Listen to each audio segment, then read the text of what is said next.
Pada video kali ini kami akan menelusuri kembali sebuah peradaban kuno di wilayah Pasuruan bagian timur, yaitu sebuah peradaban pada era Neolitikum yang tidak sengaja kami temukan di sebuah area pemakaman yang sangat disakralkan oleh warga sekitar. Lokasi peradaban kuno tersebut letaknya di sini. Bersama Majapahit Study Club kami mencoba mengulasnya dan semoga bermanfaat.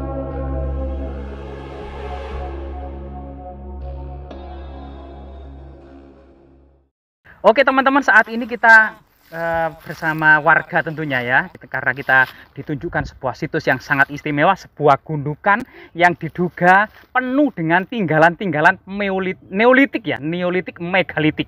Nah, saat ini menjadi pemakaman keluarga atau pemakaman umum ya. Kita memasuki makam sebagaimana tradisi muslim biasanya ya. Assalamualaikum ya alal kubur fa inna insyaallah bikum lakikun. Salam kepada seluruh ahli kubur, dalam waktu dekat maupun lama kita akan menyusul juga. Jadi dilihat teman-teman ya. Jadi pohon-pohon raksasa ini antara lain ada ya Kiai Jaran yang sangat istimewa, pohon asam Jawa ya. Dan yang ini teman-teman, yang besar ini adalah ternyata pohon bidara teman-teman. Pohon bidara yang sangat luar biasa sekali ini ya. Nah, kita memasuki area makam ini dan memang area ini berbeda dengan area sekitar. Ini adalah sebuah gundukan yang di sampingnya juga ada sungai memanjang sana ya, entah sungai irigasi atau sungai tada hujan ya. Tapi di sini memang ada pohon bidara yang sangat besar sekali teman-teman. Nah, di sini. Dan sampai saat ini tuh makam ini terawat, juga banyak kemudian tinggalan-tinggalan yang istimewa, misalnya seperti ini ya. Nah, ini kayak ada semacam kayak nisan kuno gitu ya, atau semacam tugu batu, atau mungkin juga semacam lingga. Nah, ini. Lah, di samping pohon bidara ini ada, coba kita lihat, itu ada semacam batu-batu yang memiliki pola-pola tertentu ya. Bahkan kemudian ada yang seperti balok-balok batu candi ya, berserak. Tapi yang sangat istimewa ada batu-batu alam, tapi bentuknya itu seperti batu basal. Jadi berongga, penuh dengan lubang-lubang tertentu gitu ya. Dan susunannya itu berjajar. Coba di sini ada beberapa batu yang kelihatannya memang berasal dari lokasi ini yang sudah kelihatannya ditata ulang, namun memiliki motif-motif kekunoan dan ciri-ciri megalitik neolitik ya. Misalnya di sini kita coba ada mungkin makam seseorang tokoh yang dikeramatkan oleh masyarakat desa setempat ya. Ada beberapa doa yang ditempelkan di makam ini. Nah, ini kemudian ada semacam batu gandek ya, batu gandek yang sangat besar dan halus gitu ya. Ada beberapa batu gandek kecil ya yang cukup banyak, bulat-bulat juga. Batu gandek itu ditata sedemikian rupa sehingga kemudian membentuk sebuah formasi yang cukup aneh dan sangat misterius. Selain itu juga kelihatannya di area ini adalah area paling suci ya, area yang memiliki nilai magis dan sakral tertentu, sehingga di sini kemudian area yang paling tinggi dibandingkan dengan area-area sekitarnya. Kemungkinan juga tinggalan-tinggal seperti ini ya merupakan tinggalan kabuyutan, di mana kemudian pada masa kerajaan Majapahit kabuyutan ini dibedakan dari para penganut agama Hindu Siwa yang dinaungi Dharmadaksa Kasaiwan maupun agama Buddha yang biasanya dinaungi Dharmadaksa Kasogatan. Sedangkan agama kabuyutan, animisme, dinamisme, kapitayan dan berbagai macam agama lokal ini dinaungi Menteri Heraji dan termasuk kemudian Karsian di dalamnya ini. Nah, ini kemungkinan jika kita lihat area yang ada di lokasi ini berciri kapitayan atau berciri kabuyutan.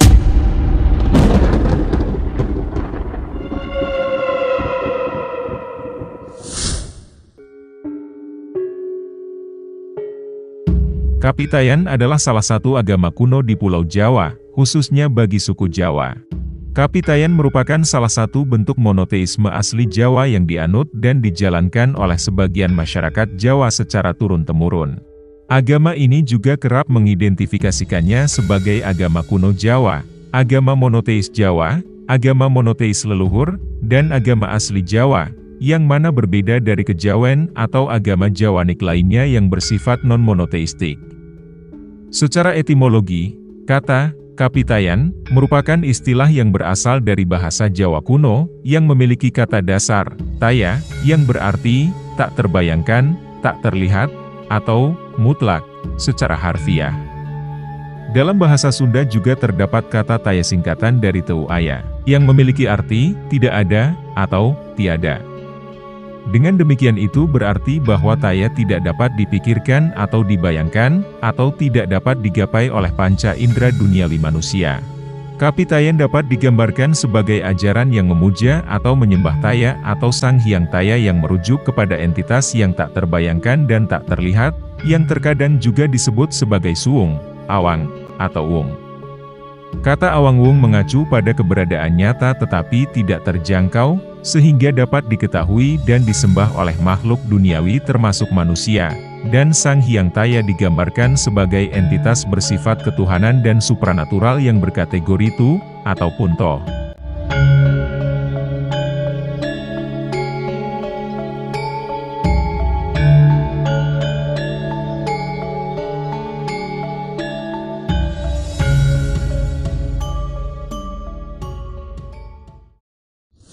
Kita belum menemukan panteon-panteon atau antefik-antefik yang memiliki ciri Hindu maupun ciri Buddha. Nah ini, di samping itu juga, selain kemudian lokasi ini di beberapa batu yang cukup aneh di sini ya. Nah ini ada beberapa batu berlubang misalnya seperti ini. Nah, yang tadi yang saya katakan adalah batu basal adalah ini. Meskipun di sini kita lihat area yang jauh dari gunung vulkanik gitu ya, tapi batuan-batuan sebagian ini adalah batu sungai, batu andesit, dan sebagian batu basal. Nah, yang memiliki motif seperti batu meteor teman-teman. Ini ya teman-teman. Coba di sini ada dua batu basal, dan ada beberapa di makam ini ya. Nah ini motif-motif batu basal, jejak-jejak vulkanik purba ya, seperti ini. Ya ini pernah pada suatu masa memang memiliki nilai magis dan religi ya, pada masa-masa kabuyutan, di masa peradaban kuno, misalnya era kerajaan Singosari, era kerajaan Majapahit. Karena memang lokasi ini, Pasuruan, memang pernah menjadi pelabuhan utama semasa kerajaan Singosari ya, antara tahun 1222 sampai runtuhnya Singosari tahun 1292 ya, masa Kertanegara. Dan Pasuruan memang pernah menjadi pelabuhan yang istimewa di masa kerajaan Singosari.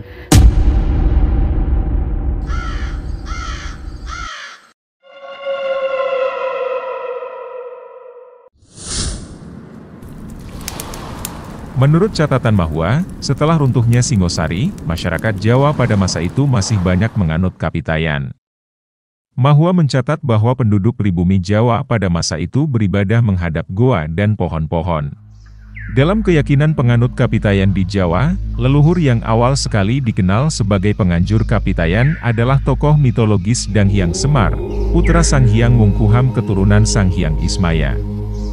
Menurut cerita, negeri asal Dang Hyang Semar adalah Swetadwipa, benua yang tenggelam akibat banjir besar yang menyebabkan Dang Hyang Semar dan kaumnya mengungsi ke Pulau Jawa.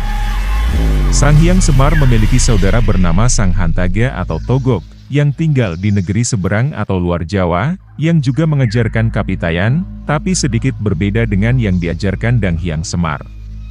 Saudara Dang Hyang Semar yang lain lagi bernama Sang Manikmaya, menjadi penguasa di alam gaib kediaman para leluhur yang disebut Kahyangan.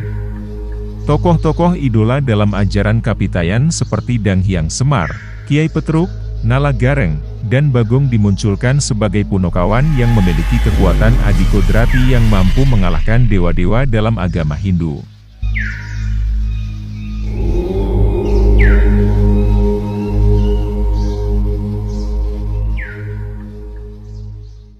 Selain itu, selain kemudian tinggalan-tinggalan yang ada di makam ini, di semak-semak belukar itu juga masih diduga ada struktur kuno, struktur kabuyutan diduga ya. Misalnya seperti ini teman-teman.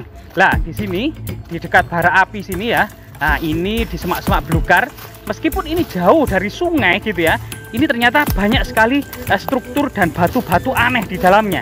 Diduga batu-batu sungai ini dikumpulkan sedemikian rupa, bisa jadi ya, Pasuruan juga beberapa teman-teman metal detektor itu sering menemukan nekara atau moko, semacam alat untuk upacara meminta hujan di masa prasejarah. Nah ini, dan kemungkinan ini juga kubur batu ya, kubur batu kuno, atau ada sebagian yang menganggap sebagai kubur Suktalang, yaitu masyarakat era prasejarah, Neolitik, Megalitik.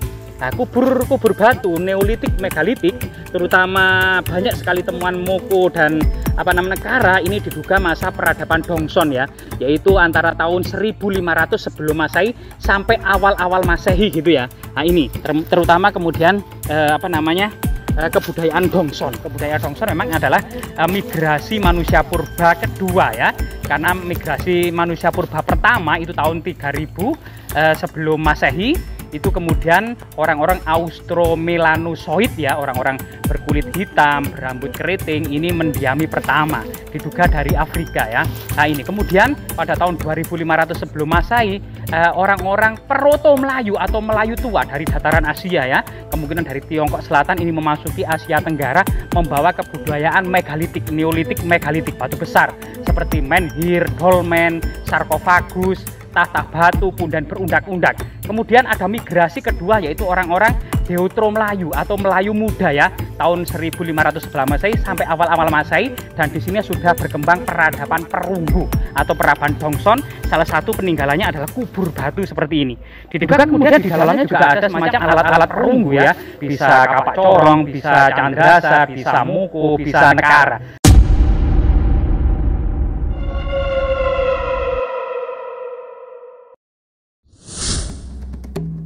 Kapak corong adalah peralatan prasejarah yang terbuat dari perunggu dan terdapat rongga di tengahnya. Rongga di bagian tengah itulah yang membuat peralatan logam ini terkenal dengan nama kapak corong. Secara umum, kapak ini memiliki 3 jenis, yaitu kapak sepatu yang bentuknya mirip sepatu atau biasa disebut candrasa, yang kedua adalah kapak upacara yang digunakan hanya saat mengadakan ritual, dan yang terakhir adalah kapak corong yang memiliki rongga seperti corong. Kapak corong digunakan sebagai perkakas manusia prasejarah pada zaman logam yang berlangsung sekitar 2000 hingga 3000 sebelum Masehi. Kapak corong muncul pada zaman logam, di mana peradaban saat itu sudah tidak hanya mengandalkan hasil bumi dan peralatan dari batu. Pada zaman ini, berbagai peralatan dan perabotan manusia sudah mulai dibuat dengan bahan dasar perunggu dan perak. Kapak corong menjadi barang yang langka pada saat itu, karena tidak setiap orang memiliki dan menggunakannya, dikarenakan masih terbatasnya bahan dasar. Adapun pada abad ke-18, kapak corong pertama kali ditemukan oleh seorang peneliti bernama Rampius. Lalu pada abad ke-19, dilakukan penelitian lebih lanjut untuk pengumpulan dan dokumentasi kapak corong.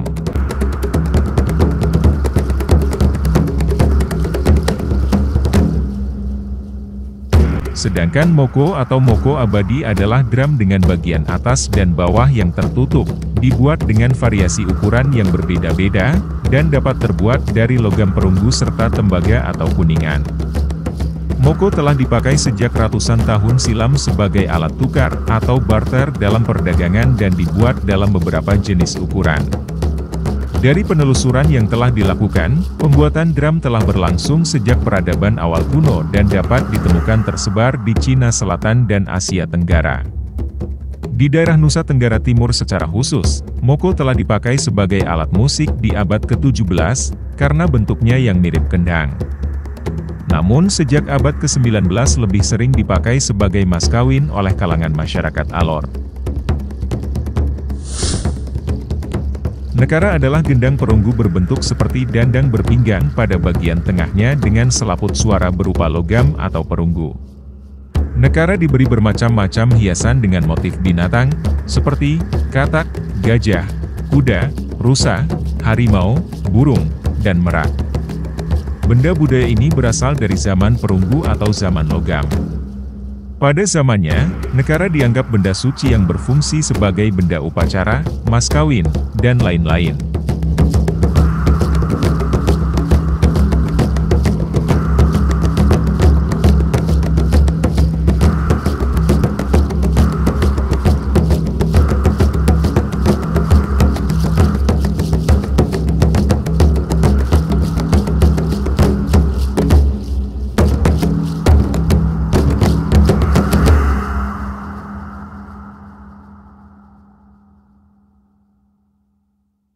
Semoga kemudian area-area ini ya, yang kemudian diduga cukup luas, kemungkinan masih banyak tinggalan-tinggalan yang terserak, namun yang saat ini dirawat dan menjadi makam umum gitu ya, karena memang sebuah kesinambungan. Kalau masa lalu itu ada sebuah gundukan tanah yang memiliki nilai magis dan sakral, maka ternyata kemudian pada masa berikutnya dijadikan makam oleh tokoh-tokoh sesepuh desa atau tokoh-tokoh wali yang dimuliakan, kemudian diletakkan di tempat yang dahulunya pernah disakralkan pada masa kabuyutan, kemudian dilanjutkan pada masa peradaban Islam. Semoga hal ini kemudian menjadi pelajaran bagi kita semua. Ternyata di sebuah tempat yang disakralkan oleh masyarakat menyimpan artefak-artefak yang sangat penting dalam rentang sejarah peradaban Nusantara. Semoga bermanfaat teman-teman.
Mas Yudo, Mas Den Vlog, Blengtreng Channel, sip. Aku angel ngapal no anu nih sampean ku Mas. Katanya nyebut no roto angel. Kanjengnya gampang maling. Sing gampang ngono lho.